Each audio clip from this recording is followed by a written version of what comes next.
Gracias, chicos. Me encanta verlos nuevamente en otra área. Bien, vamos entonces a hablar sobre regulaciones internacionales y nacionales para investigaciones en seres humanos. Y empiezo diciendo que, bueno, como seres humanos, pues somos curiosos, ¿sí? Nosotros queremos, no limitamos solamente con ver, sino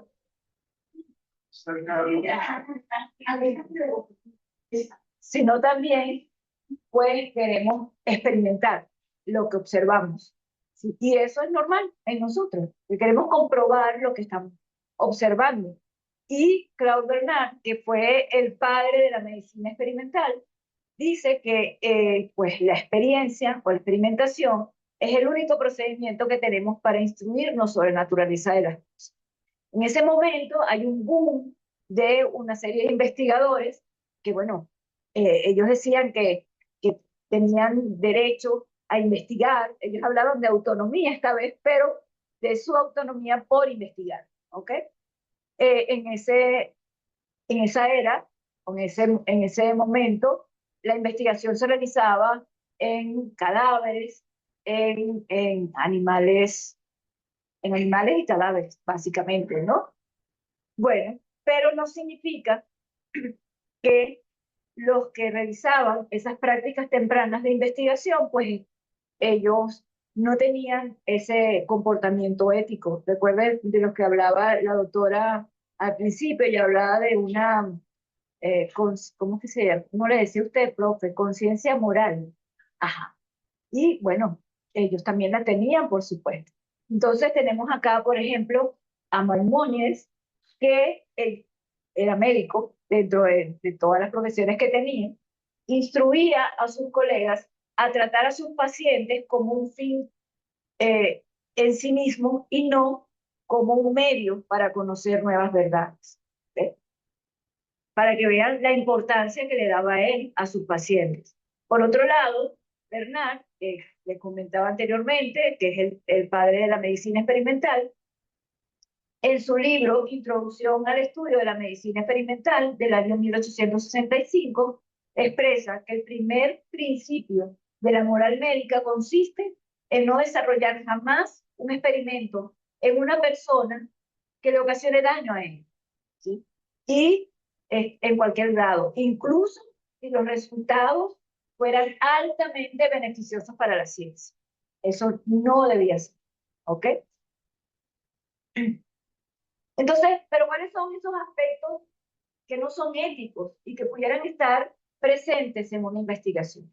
Fíjense, puede ocurrir violaciones durante el proceso de la investigación, ¿sí? Puede ocurrir violaciones en la integridad de los datos. Una vez que yo reviso la investigación, tengo una serie de datos y de repente esos datos no me son favorables para lo que yo quiero y entonces empiezo a cambiarlos o a alterarlos, ¿sí? Y también puede haber una violación luego cuando voy a hacer una publicación, ¿sí?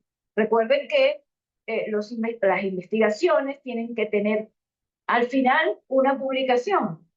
Eso es lo ético, que tengan una publicación y que yo pueda compartir con un grupo de personas lo que generé de esa investigación.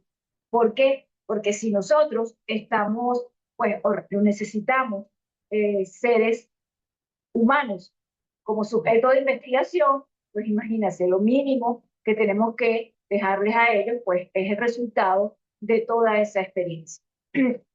Entonces, dentro de todos estos aspectos tenemos, por un lado, la falta de consentimiento, la doctora les había hablado en algo de lo que es el consentimiento informado. Puede ser, por ejemplo, que se exploten individuos que sean vulnerables.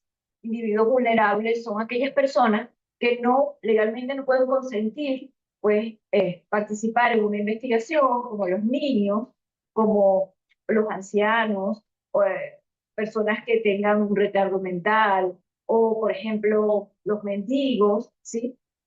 Todos ellos no pueden libremente, pues, consentir, bueno, sí, conmigo haz una investigación, yo voy a participar en esto, ¿no? Son personas vulnerables. Incluso ustedes son vulnerables porque ustedes son estudiantes, ¿sí? Porque podrían ser también una población vulnerable. Entonces, por otro lado, no puede haber una coerción o presiones inadecuadas sobre personas para obligarlos a que participen en una investigación.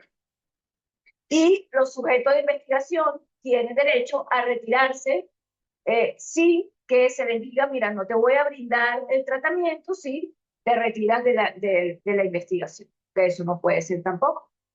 Entonces, mucho menos podemos exponer a los sujetos a riesgos que sean innecesarios. Y a veces pudiera ocurrir que a través de engaños, pues obliguen a las personas a participar en esas investigaciones.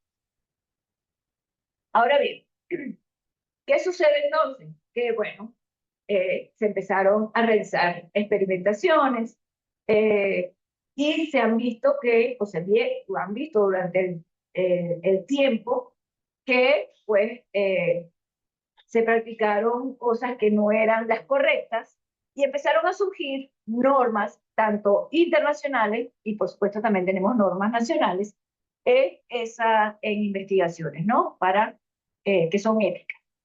Entonces, fíjense, ustedes ven esa imagen aquí y ustedes de una vez se imaginan a esa Alemania nazi, negativo, ¿sí? En cuanto a la parte de investigación. Pero fíjense que antes de él, en el año 1900, existía algo que se llamaba el Código Ético de Berlín en esa Alemania, ¿sí? Por supuesto, la que estaba antes. Había un Reich, era el Reich prusiano, y él para el año 1931, pues había unas directrices para nuevas terapias y experimentos en humanos. ¿Qué pasa después? Pues aparece este personaje en la historia y tumba todo eso y empieza a aplicar una ley de depuración y mejoramiento racial. Ya ustedes conocen la historia. Entonces, hay experimentaciones en seres humanos que estaban presos en campos de concentraciones y, bueno, querían demostrar, pues, superioridad racial, ¿no? En el caso de ellos. Eh, ¿Qué sucedió una vez que cae esta Alemania nazi? Ocurren los juicios de Nuremberg, que también lo mencionó la doctora Gladys. Y en esos juicios, pues, son juzgados médicos que practicaron con esos seres humanos en esa Alemania nazi. Entonces, hay un veredicto en agosto de 1947 y dentro de ese veredicto hay una sección que se denomina experimentos médicos permitidos. Y eso es lo que conocemos como el Código de Nuremberg. Son 10 artículos. 10 artículos de cortico. Lo pueden conseguir en nuestra página web. Están todos los artículos que les voy a mencionar acá, están allí, lo pueden descargar. Y este código de Nuremberg, fíjense lo que contempla. Contempla, en primer lugar, establecer un consentimiento voluntario, ¿sí? Para el sujeto que quiera formar parte de esas investigaciones, él puede consentir eso. Pues yo sí quiero formar parte de esa investigación, lo puede hacer absolutamente. El objetivo de la investigación debe dirigirse al bien común de la sociedad y previamente tiene que hacerse investigación en animales, ¿ok? Por otro lado, los riesgos a los que se somete a este grupo de personas que participan en esa investigación tienen que estar justificados por los beneficios anticipados. Por supuesto, no debe haber sufrimiento físico o mental, no debe haber daños severos en las personas, algo que le produzca incapacidad o que le produzca la muerte del sujeto también, eso no debe permitirse. ¿Okay? Esto está establecido en este Código de Nuremberg del año 1947. Luego, en el año 64, aparece la Declaración de Helsinki, y esto promovido por la Asociación Médica Mundial. Y en esta también aparece el derecho a tomar decisiones informadas, es decir, el consentimiento informado. El deber del investigador es solamente hacia el paciente. El bienestar del sujeto debe estar siempre por encima de los intereses de la ciencia. Recuerden lo que hablamos al principio. Bueno, y las consideraciones éticas deben tomarse de acuerdo a las leyes y regulaciones que ya se venían dando y que venían apareciendo. Esta declaración del SIC tiene una serie de actualizaciones. La última es del año 2024, que aparece justamente porque, bueno, porque habíamos salido de una pandemia, ¿sí? Y hacen esta actualización. Pero ¿qué pasa luego? Pues nada, continúan, a pesar de que existen estos códigos y reglamentaciones, continúan los excesos en investigación clínica. Y bueno, en este artículo que es muy viejo, fíjense, del año 1966, ustedes pueden conseguir 22 investigaciones con una controversia conducta ética, dentro de los cuales les menciono uno de 1954, fíjense, en 54 ya no estaba el código de Nuremberg, el otro todavía no aparece. Es un experimento que realizaron en un grupo de niños con retardo mental en un hospital para niños de este tipo en Willowbrook. A ellos se les inoculó el virus de hepatitis B para ver cómo progresaba en ellos esta enfermedad. En 1963 tenemos, por ejemplo, el caso del hospital de Brooklyn, donde se le inyectó subcutáneamente células cancerosas a ancianos enfermos para estudiar su respuesta inmunológica. Okay. Entonces, otros casos, tenemos muchos casos, y dentro de este les nombro, por ejemplo, un caso que duró 40 años, un estudio que duró 40 años, y el estudio sobre sífilis en Tuskegee, Alabama, de Estados Unidos, que fue donde se estudió el progreso natural de la enfermedad de sífilis en una población de raza negra en Estados Unidos, ¿ok? Impidiéndoles, o sea, en el interín aparece la penicilina y no le permitieron aplicársela a ellos, puesto que pertenecían a un estudio de investigación. Entonces, como ven, son muchas las cosas que se han venido dando y que obviamente cada vez que se presentan casos de este tipo, pues entonces aparecen nuevas reglamentaciones para tratar de contener todo esto. En el caso del experimento de Tuskegee en Alabama, ya la doctora Gladys se lo comentó, aparece el informe de Belmont, porque se establece, una vez que se sabe de toda esta experimentación, se establece una comisión nacional para la protección de los sujetos humanos en ensayos biomédicos, y entonces crean este código, el informe de Belmont. El informe de Belmont, como también se lo dijo la doctora Gladys, contiene entonces estos principios que al inicio fueron tres. Era respeto por las personas, donde los individuos debían ser tratados como seres autónomos y debe permitírseles decidir por sí mismos. Esto no es otra cosa que autonomía, ¿ok? Que ya la doctora también se nos había explicado. Y debe brindarse protección adicional a los individuos incapaces de decidir por sí mismos. Estaba luego la beneficencia y la justicia, que también se nos explicaron. En el primer principio, el respeto por las personas, se divide luego en autonomía y no maleficencia, que ya también la doctora lo indicó. También tenemos la pautación, que aparece en los 80, y nos permite pues, aplicar de forma eficaz los principios éticos que rigen una investigación biomédica, y se basa en el que también lo acabo de comentar. Esta es bien interesante porque además Sion pues toma en cuenta los lugares, ¿sí? Que existen diferentes culturas, que existen diferentes regiones. Entonces es bien interesante, y de verdad es necesario que ustedes puedan leer a esta pautación, bueno, lo que realiza la investigación, ¿no? De seres humanos. Luego, en los 90 aparecen otros acuerdos, como la del 97, que es la Declaración del Consejo de Europa, también las conferencias de armonización de buenas prácticas médicas.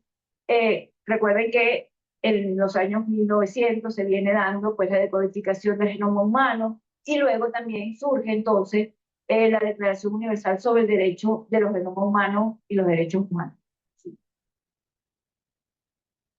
Dentro de las normas nacionales tenemos también varias que son importantes. En principio, nuestra Constitución de la República Bolivariana de Venezuela, en ella hay un artículo que se los voy a mencionar luego, que establece pues el consentimiento informado. ¿Sí? Eso está allí. Tenemos la ley del ejercicio de la medicina, el Código de Ontología Médica, que en este momento se encuentra en revisión para su actualización, la ley de medicamentos, norma de junta de reglamento en farmacología clínica, el Código de Ética para la Vida, que también surge en el año 2011, y reglamentos de investigación en farmacología clínica. Todos estos también lo pueden conseguir en nuestra página. Así aprovechamos a hacer publicidad. Ok, no es importante, por lo menos el Código de Ontología, la ley de el ejercicio de la medicina, es importante que ustedes los tengan a mano. Y el Código de Ética para la Vida también es súper interesante y además toma en cuenta a nuestros indígenas. Eso no estaba en otro lado.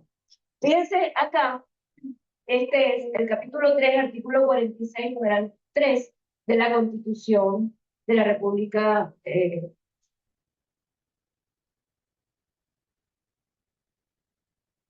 la Constitución Nacional.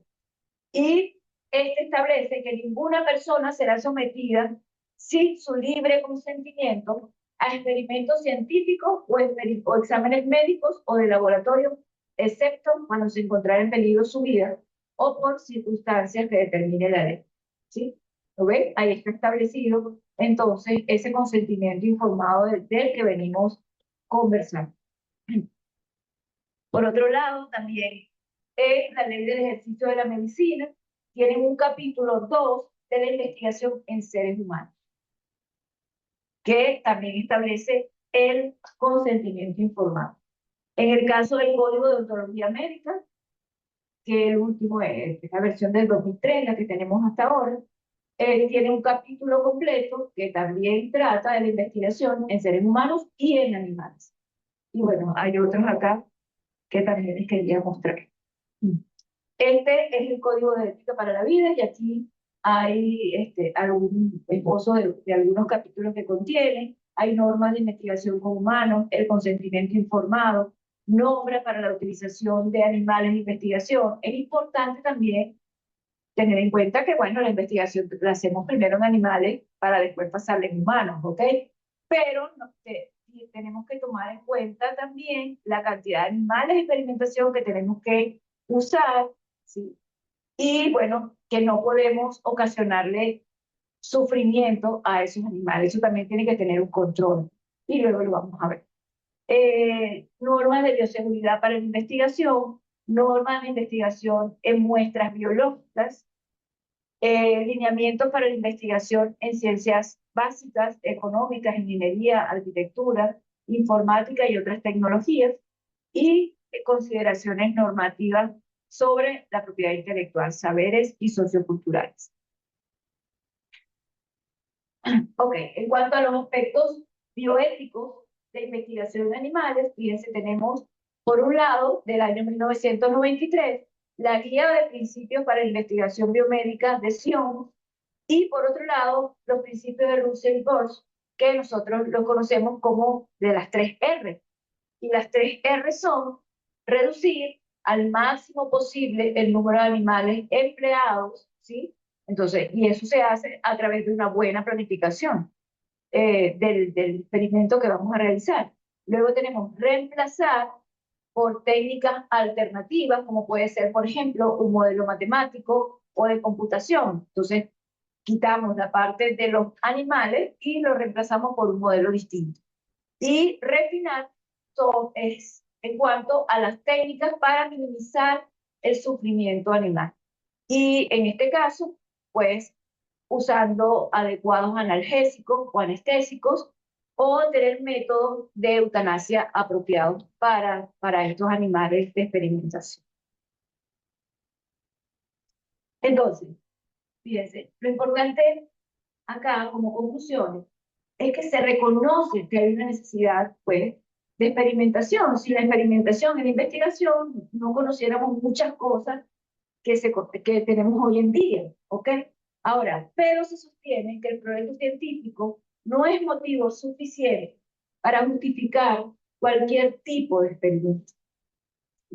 Por otro lado, la ciencia en general y la investigación y experimentación en particular no tienen valor absoluto, sino que se ponen al servicio de la persona. O sea, si lo que estamos haciendo no se pone al servicio de la persona y de la sociedad.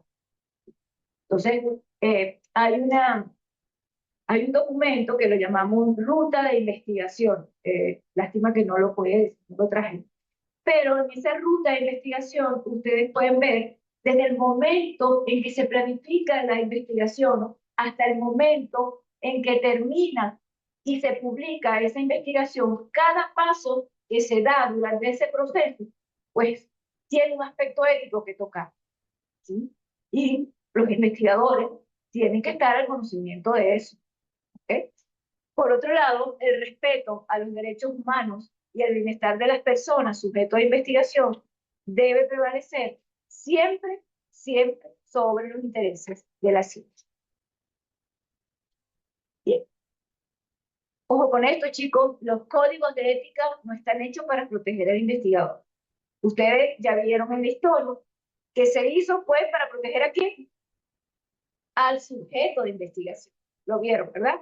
O sea, se estaba haciendo cosas con los seres humanos, o sea, experimentación en seres humanos que no estaban vivos, ¿sí? Entonces tenía que ponerse un control y se empezaron a crear esos códigos.